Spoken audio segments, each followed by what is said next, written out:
You don't get points in the NFL just for trying hard. That's the reality. Effort without execution doesn't fill the win column.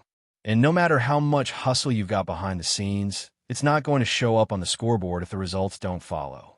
But let's be real. Omar Khan has been trying. He's still trying. You can sense it behind every report, every quiet move, every rumor swirling through Pittsburgh.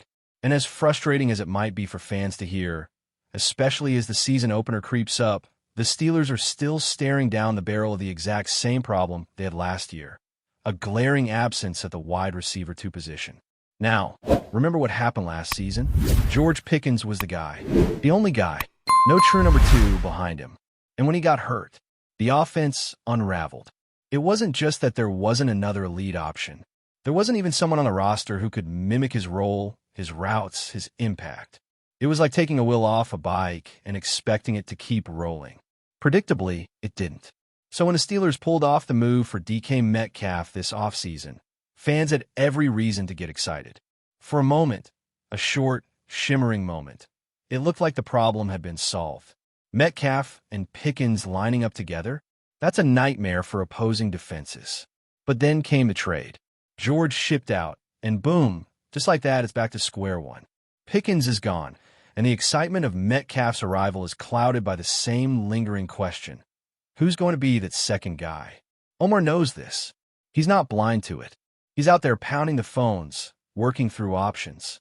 You don't have to dig too deep to see that the front office has been active. Gabe Davis came in for a visit, and for a moment, that felt like something. But Gabe wasn't healthy. He ends up back with Buffalo, on their practice squad no less. And that tells you everything about his physical condition. Then there was noise about a potential trade for Terry McLaurin. Legit interest, real inquiry, but that fizzled fast. Other names floated in and out, but none stuck. And here we are, a new season looming. And it's like deja vu, different faces, same dilemma.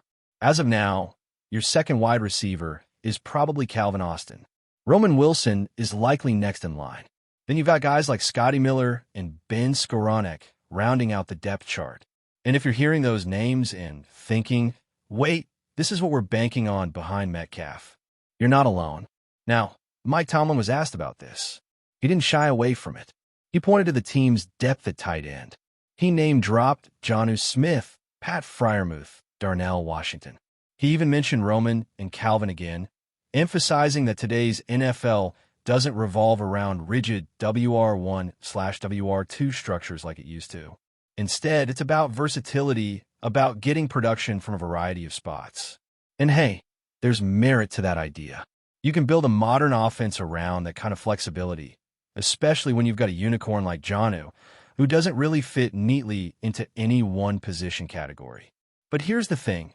Tight ends can complement your offense, but they don't solve the wide receiver gap. Jonnu had a monster year in Miami. 88 catches. Over 50 of them moved the chains. That's elite, and it speaks to his value. Pat is no slouch either. We've seen what he can do, particularly in the red zone. But none of these guys are built to replace what you lose when you don't have a viable second wide receiver. And no one, not one person inside that building, is pretending otherwise. Let's be clear, nobody expects someone to step in and match Metcalf. That's not the ask. That's not realistic.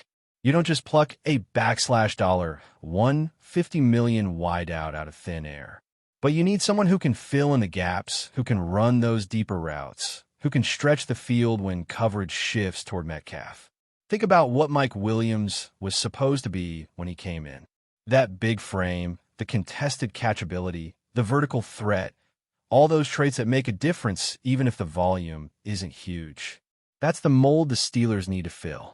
And right now, nobody fits it. Could it still happen? Sure. The NFL doesn't stop after week 1. Trades can happen mid-season. Other teams will fall out of contention, and players will become available that aren't on the table right now. Injuries will open up roster spots. But this isn't about waiting for the perfect deal to fall into your lap. It's about urgency. Because this team, this specific 2025 version of the Pittsburgh Steelers, is built to contend. This is not a rebuilding year. This isn't a year to stash cap space and plan for the future. You got over $20 million in space. That's top 5 in the league. You've got flexibility. You've got pieces to move. So why does it still feel like something's missing? If the front office had used that money to reinforce another critical spot, say, backup tackle, you could at least make a case that the priorities shifted. Maybe they saw more risk at protecting the quarterback than in WR2 depth. But they didn't do that either. They left both spots open. And that's what's so frustrating. It's not that they didn't identify the issue. They did. They know. Everyone knows. It's that they didn't close the loop. They didn't finish the job. They got 90% of the way through the rebuild and left the door cracked open. And look, credit where it's due. Omar Khan had a strong offseason. Objectively, you don't bring in this many quality players, guys who aren't just names, but actual contributors, and not get praise. But the job's not done. And that's the part that's hard to ignore.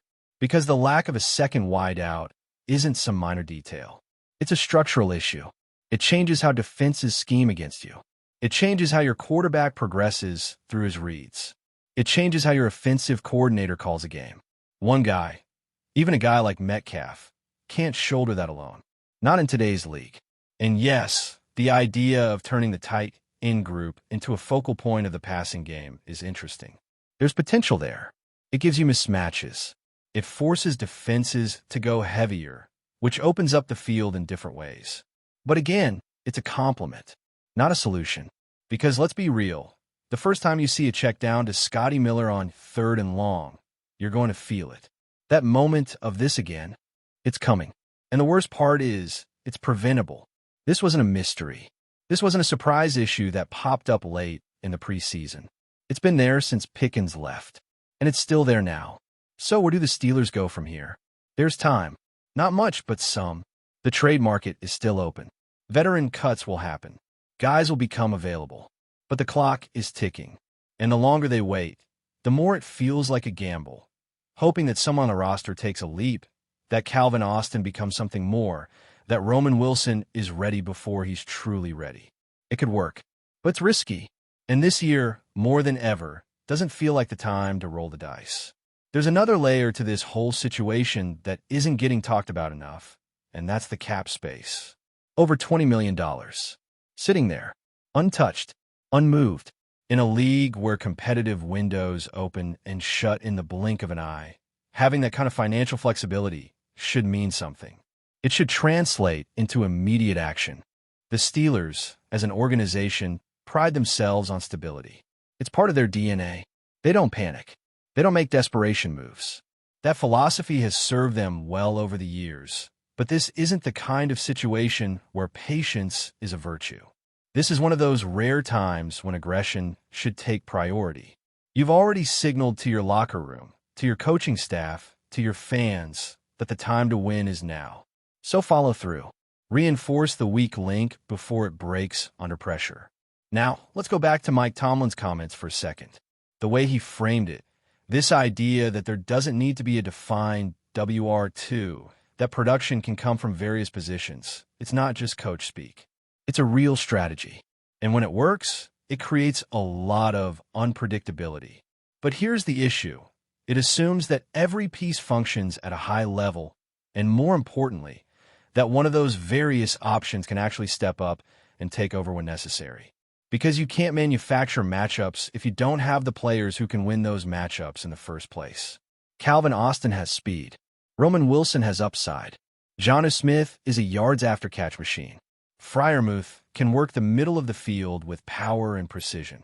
And Darnell Washington might still be unlocking what he can really be. But who among them stretches the field vertically and demands safety help on every snap besides Metcalf? Who scares a defense into altering its coverages? Right now, the answer is no one. And that's the concern. You can survive without that for stretches. But what happens if Metcalf goes down for a game or two? What happens when a team with elite corners and a deep defensive front figures out how to neutralize him? What's plan B? What's the pivot? Because we've seen what happens when that pivot doesn't exist, and it's not pretty. The offense shrinks. The field feels shorter. The checkdowns become frequent. The third downs become longer. The punting unit sees way too much action. And suddenly, all that talent on defense starts to wear down because they're spending too much time on the field. That's what happened last year. And for as much progress as this team has made, that lesson still looms large. You don't need a second star, but you need a second threat. You need someone who forces a defensive coordinator to think twice, to prepare differently, to shift resources. Because otherwise, it all starts falling back on Metcalf's shoulders. And that's not just unfair, it's unsustainable. Now, let's not pretend like there aren't options out there. There are veterans sitting in free agency. There are receivers buried on depth charts around the league who could be had for mid to late round picks. There are guys who don't fit their current team's timeline, but who could instantly contribute in Pittsburgh. It just takes a little creativity, a little urgency, a willingness to be proactive rather than reactive. And again, the resources are there. This isn't a cap-strapped roster. This isn't a situation where you're backed into a financial corner. If anything, it's the opposite. There's flexibility. There's room to maneuver. But for some reason, the trigger hasn't been pulled yet. Maybe it's coming. Maybe the front office is just waiting for the right name, the right price. That's always a possibility. But the danger in waiting is that the market shrinks. Injuries across the league will force other teams to hold onto their depth. Prices will rise as desperation kicks in. And before you know it, the guy you could have had for a fourth rounder suddenly costs a second. The guy you could have signed for 1 year and $5 million now wants 2 years and double that. Timing matters. And then there's the bigger picture, the narrative. The story you're telling your team, your locker room, your fans. Because players see this stuff. They know when there's a hole in a roster. They know when help is needed. And they also know when management is willing to step up and get aggressive to fill that hole. It sends a message. It creates buy-in. It raises expectations in a good way. Because when everyone in the building feels like the front office is doing everything it can to compete, it lifts the standard. And if that move never comes, well, that sends a message too. A very different one. But maybe the most frustrating part of all of this is how close they got. That's the thing. They were right there. The bones of this team are strong. The roster is deep in most places. The Metcalf move was a masterstroke. The defense could be elite. But this one issue, this one remaining void, just hangs there. Like unfinished business. Like a line left out of a song. It wouldn't even take a blockbuster to fix it. No one's asking for another superstar. Just someone who can step in, run the routes that need running, give Metcalf a break from double coverage, keep the chains moving, make the occasional big play. Someone who's done it before, who doesn't need to be spoon-fed the playbook for 6 weeks before becoming useful. A plug-and-play guy. That's it. And sure, the young guys might develop. Roman Wilson might pop. Calvin Austin might take a leap. But banking on that is exactly what they did last year. And we all saw how that ended. There's too much at stake this time around to make that same bet. You can't keep running the same play and expecting a different result. This offense needs balance. It needs stability. It needs to be able to punch from both sides, not just jab with one hand and hope for the best.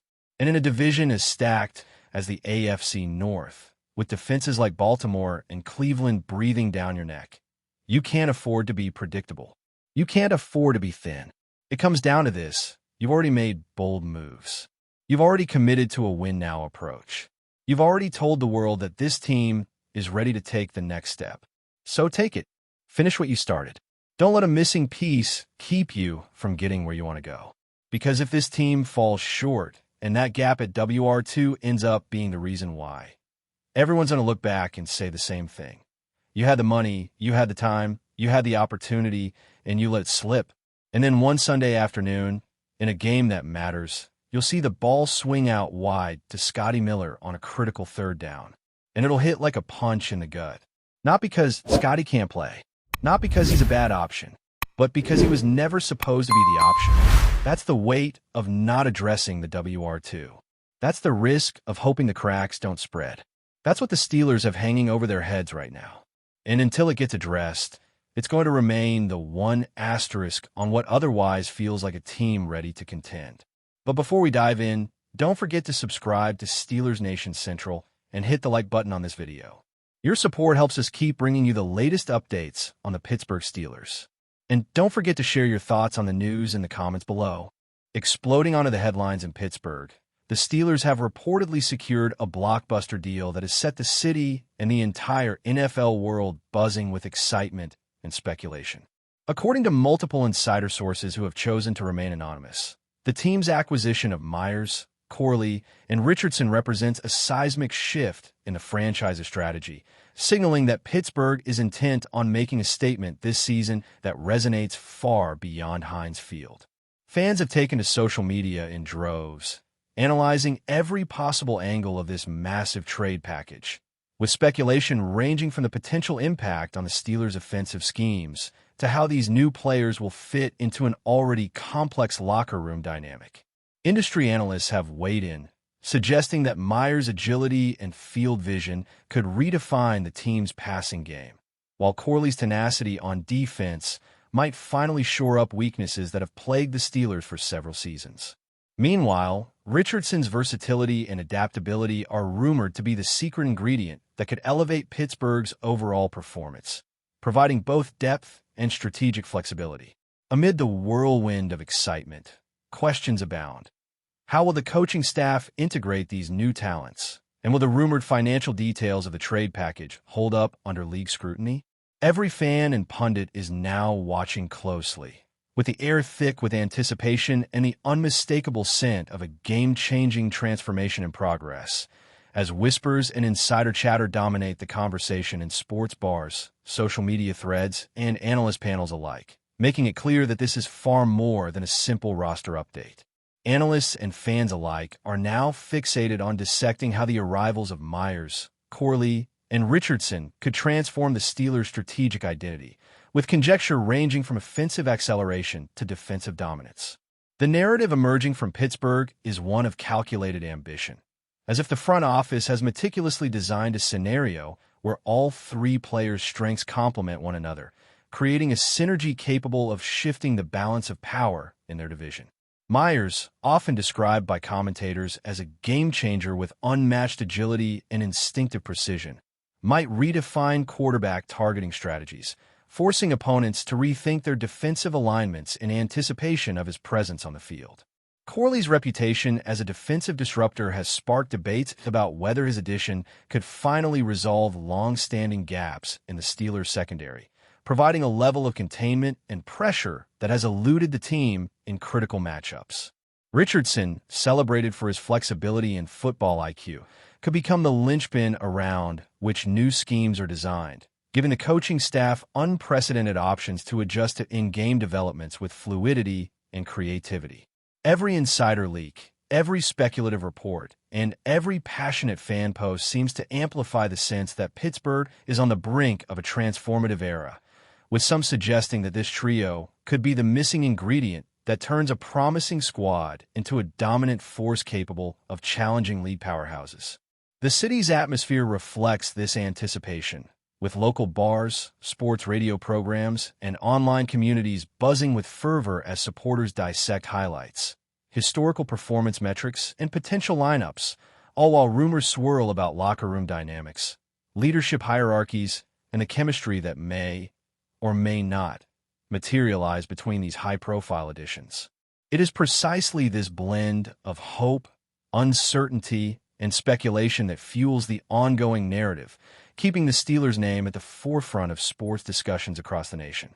In Pittsburgh, the news of Meyers, Corley, and Richardson joining the Steelers has triggered a cascade of speculation that extends far beyond tactical considerations, touching on aspects of morale, team culture, and the psychological dynamics of high-stakes professional football. Observers are keenly watching how the team's existing leadership, seasoned veterans, and rising stars will respond to the sudden infusion of talent, especially given the spotlight that accompanies marquee acquisitions. Rumors abound that locker room chemistry could see dramatic shifts, with some players potentially feeling energized and motivated by the prospect of competing alongside these elite athletes, while others might experience pressure or uncertainty as roles and responsibilities are reassessed. The cumulative effect of this rumored acquisition is generating an unprecedented level of discourse within the NFL community, with Pittsburgh positioned at the epicenter of speculation, analysis, and debate that shows no signs of abating. Sports writers, bloggers, and commentators are dissecting the minutiae of the deal, from the tactical implications and potential lineup adjustments to the psychological impact on existing players and the cascading effects on divisional matchups. Fans are meticulously analyzing previous performances, athletic metrics, and even practice highlights, seeking patterns that might offer insight into how Meyers, Corley, and Richardson will mesh with the Steelers' established roster, while fantasy football enthusiasts are recalibrating projections and considering how this influx of talent could shift scoring dynamics across the league. Rumors about the financial structure, contract negotiations, and potential cap implications are also circulating, further fueling the perception that this is a high-stakes, calculated gamble by Pittsburgh management. Pundits are suggesting that if Meyers' offensive flair, Corley's defensive intensity, and Richardson's adaptability coalesce effectively, the Steelers could experience a renaissance that redefines their competitiveness, elevates the franchise to a new echelon, and reshapes the narrative of the league's hierarchy. Social conversations, sports talk shows, and fan forums reflect a mixture of skepticism, hope, and sheer excitement, capturing the essence of a city and fan base caught up in a whirlwind of anticipation, speculation, and the intoxicating allure of what could become one of the most talked-about seasons in recent memory. In every corner of Pittsburgh, from local sports bars to online communities, the energy is palpable as the rumored arrival of Meyers, Corley, and Richardson ignites conversations that span from casual commentary to deeply analytical debate, with the underlying consensus that this rumored blockbuster could mark the dawn of a transformative chapter in the Steelers' storied history, leaving both fans and rivals alike on edge as they await the first official on-field demonstrations of this rumored trio's potential. That's it for this update. If you enjoyed the video and want to keep receiving exclusive news about the Pittsburgh Steelers, make sure to subscribe to Steelers Nation Central and give this video a like. We always look forward to hearing your comments and opinions. See you in the next video.